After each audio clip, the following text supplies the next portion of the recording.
சரி, இந்த நாள்ல ஆண்டவர் எனக்கு என்ன வார்த்தை வைத்திருக்கிறான்னு கேட்கிறீங்களா?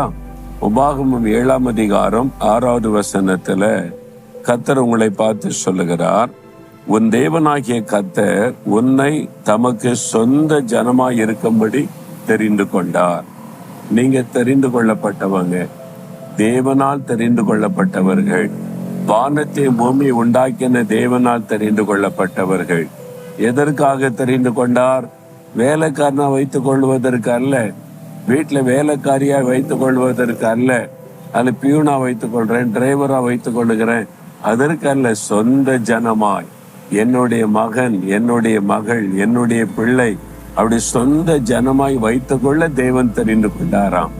அப்ப நீங்க யாரு அப்படின்னு கேட்டா, நான் இயேசுவுக்கு சொந்த ஜனம், வானத்தை பூமியை உண்டாக்கிய ஆண்டவருக்கு சொந்த ஜனம், அவருடைய சொந்தக்காரர் அப்படின்னு சொல்லிக் கொள்ளணும்.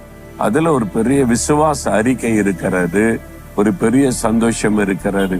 நான் எங்கங்க ரொம்ப கஷ்டங்க, ஏழை குடும்பங்க, படிப்பு இல்லாத குடும்பங்க, ரொம்ப வறுமைங்க, அப்படி சொல்லாதங்க. நான் இயேசுவுக்கு சொந்தம், வானத்தை பூமி ஆண்டவருக்கு சொந்தம், அவருடைய சொந்த ஜனமா இருக்கும்படி அவர் என்னை தெரிந்து கொண்டார். அதுக்கு என்ன செய்தார் தெரியுமா? சிலுவையில ரத்தத்தை சிந்தி தன்னை பலியாய் கொடுத்து நம்மை மீட்டு எடுத்திருக்கிறார். விலைக்கரையும் கொடுத்து வாங்கி இருக்கிறார். இவங்க என்னுடைய ஜனம் என்பதாக. அதற்காக தன் பரிசுத்தமுள்ள ரத்தத்தை சிந்தின ஒரு ஆண்டவர். அதனால நீங்க மகிழ்ச்சியா சொல்லலாம், நான் இயேசுவுக்கு சொந்தம் என்பதாக. சிலர் பாருங்க, யாரோ ஒருவருக்கு சொந்தம்னு சொன்னா, ஆளுகிறவங்க அதிகாரத்துல சொந்தம்னா ரொம்ப பெருமையா சொல்லுவாங்க. தெரியுமா, நான் சீஃப் மினிஸ்டருக்கு சொந்தம் அப்படிம்பாங்க, இந்த மினிஸ்டருக்கு சொந்தம். அப்படி எப்படி சொந்தம் அப்படின்னு கேட்டா, தூரத்து சொந்தம் அப்படிம்பாங்க. பார்த்தீங்களா, ரொம்ப தூரத்து சொந்தம். அதே பெருமையை சொல்லுவாங்கல்ல, நான் அவருக்கு சொந்தம் அப்படின்னு சொல்லி. அந்த ஆண்டவருக்கு நீங்க தூரத்து சொந்தம் கிடையாது, ரத்த சம்பந்தமான சொந்தம், பிளட் ரிலேஷன்ஷிப். இயேசுடைய ரத்தத்தினாலே மீட்கப்பட்டவர்கள், அவருடைய ரத்தம் நமக்குள்ளே ஓடுகிறது, ரத்த சம்பந்தமான உறவு நமக்கு இயேசுவுக்கு உள்ளது. அதனால இயேசுவுக்கு நான் சொந்தம், அவருடைய ரத்தத்தினாலே மீட்கப்பட்டிருக்கேன். நாங்க ரத்த சம்பந்தமான உறவு உள்ளவங்க. அப்படி சொல்லுங்க தைரியமா. பிசாசை பயப்படுவான். நீங்க யாருன்னு உங்களுக்கு தெரியாதனால்தான் பிசாசு ஆட்டம் போடுறான், உங்களை பயமுறுத்துறான்.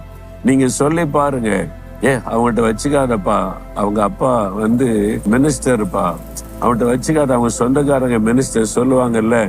அப்போ நான் இயேசுக்கு சொந்தம், அவருடைய ரத்தத்தினால் மீட்கப்பட்டிருக்குன்னு தைரியமா நீங்க சொல்லுங்க. பிசாசை பயப்படுவான். அவருடைய வச்சுக்காத, இயேசு இருக்கிறார் அவனுக்கு, அவளுக்கு இயேசு இருக்கிறாருன்னு. நம்ம விசுவாசத்துல குறைவுபட்டனாலதான் சாத்தான் நம்ம மேற்கொள்ளுகிறான்.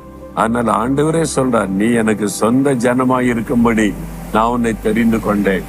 சந்தோஷமா சொல்லுங்க, நான் இயேசுவுக்கு சொந்தம். ஆண்டவரே, உம்முடைய சொந்த ஜனமா என்னை வைத்திருக்கிற அன்பிற்காய் ஸ்தோத்திரம். இயேசுவே, நான் உம்முடைய சொந்த ஜனமாய் இருக்க என்னை தெரிந்து கொண்ட அன்பிற்காய் ஸ்தோத்திரம். எனக்காக ரத்த சிந்தை மீட்டெடுத்து உம்முடைய சொந்த பிள்ளையாக என்னை அணைத்து கொண்ட அன்பிற்காக ஸ்தோத்திரம், ஸ்தோத்திரம், ஸ்தோத்திரம். இயேசு கிறிஸ்துவின் நாமத்தில் ஆமேன், ஆமேன்.